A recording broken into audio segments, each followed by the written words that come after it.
suffering, suffering insults and persecution, unnecessary sacrifice. As dusk came on, a lantern-lit stagecoach made its way along a country road in the Old West. Inside, the seats were nearly full, the atmosphere harmonious.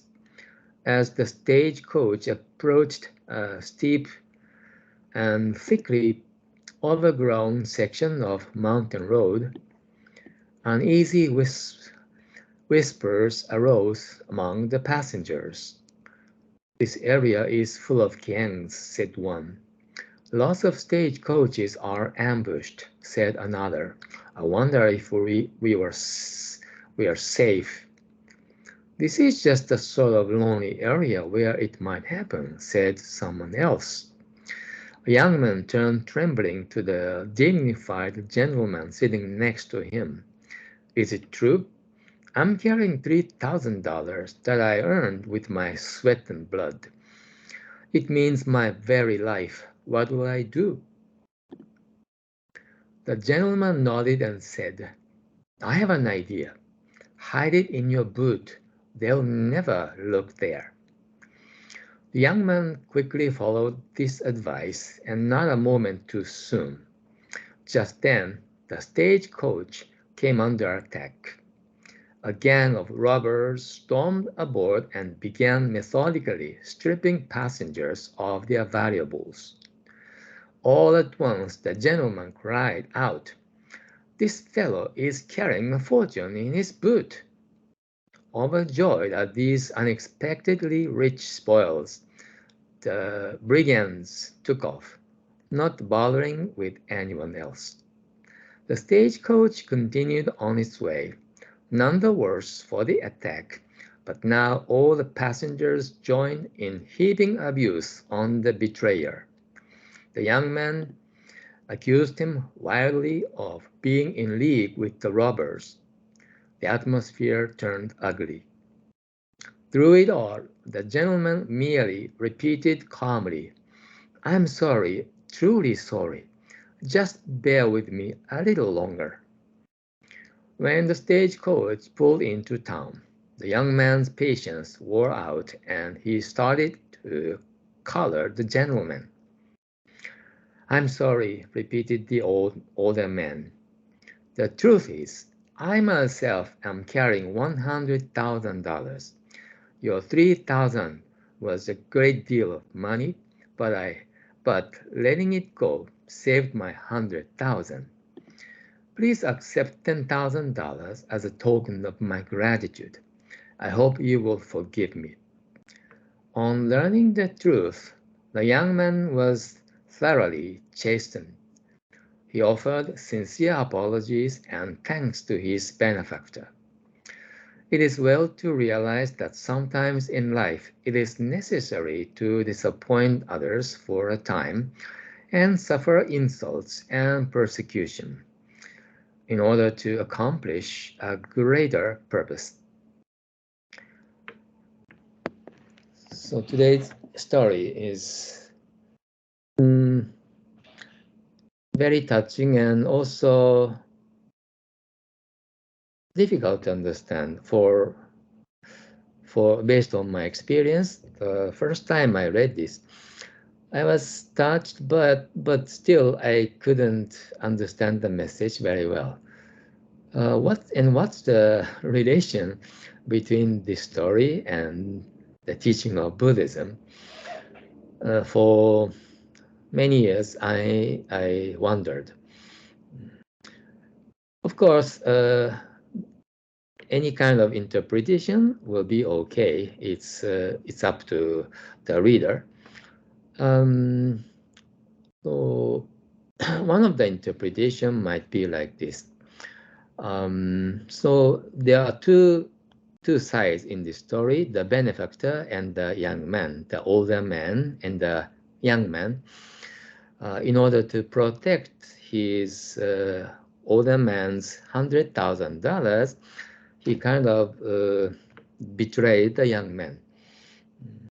But he was able to protect his fortune. Of course, he was thinking of giving the token of his gratitude after he successfully made it to the town. So he didn't have such bad intention.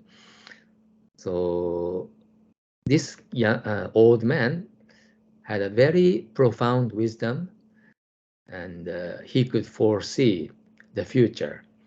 And yeah, that's what we call as wisdom, the faculty to see the future.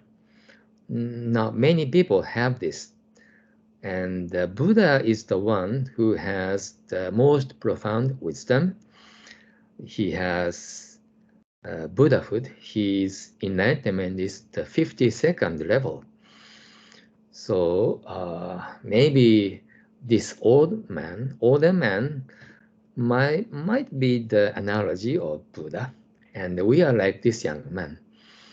So sometimes Buddha have such a challenge on us, and then maybe we have to suffer for a while.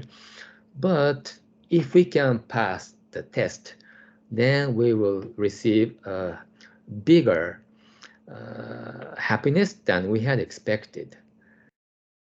This is one interpretation, but it's always important to put ourselves into others' shoes, and it's kind of beneficial for us to think about what will I do if we are in the shoes of this young man. I explained this already. So we can put ourselves into the older man's shoes or the younger man's shoes. But it's kind of difficult to have such deep wisdom and foresee the future.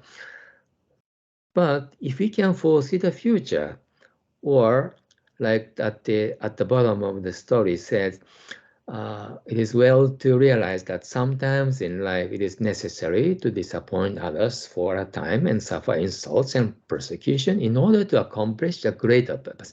For we know the greater purpose, the real purpose of life. This is a greater purpose than any other task in life. If we understand Buddhism well enough, we will understand this. So sometimes in order to accomplish the real purpose of life, we need to suffer from insults and persecution.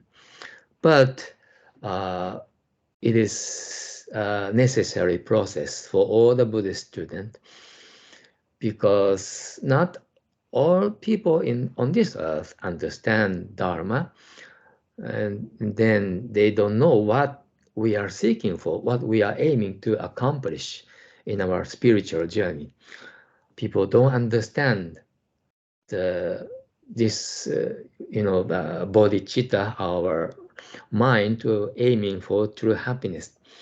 People are just content with the pleasure of the desire. So in a sense, we are going completely against the trend of majority people. So like Master Shinran experienced, or any Buddhist disciples and students experienced in the past, people don't understand what we are seeking for. But this is the supreme path to seek for. So let's have pride in our spiritual journey and go forward toward the ultimate goal with strong confidence and pride. Okay, so this concludes today's recitation meditation. Have a good evening and see you next time.